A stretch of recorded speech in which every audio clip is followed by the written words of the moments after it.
Hello everyone, in today's video I'm going to show you how to download and install VLC media player for your Windows 10 or 11. So what you are going to do is to click here in the search and type store. You will find Microsoft Store. You just open it, and then in the search you are going to type VLC, and then here, as you can see, you will find the option VLC media player.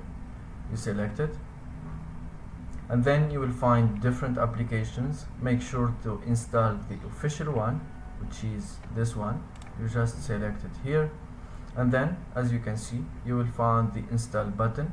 You just click on it and the installation will start, and once it's done you will find the application ready to use, and you can find it here. And if you can't find it here, you just click on the search, type for VLC. When you find it, right click on the application, and you can choose either to create a shortcut for your desktop view, or you can just pin it to the taskbar next to those applications, and that's it. Thank you for watching. If you found this video helpful, don't forget to subscribe and like the video.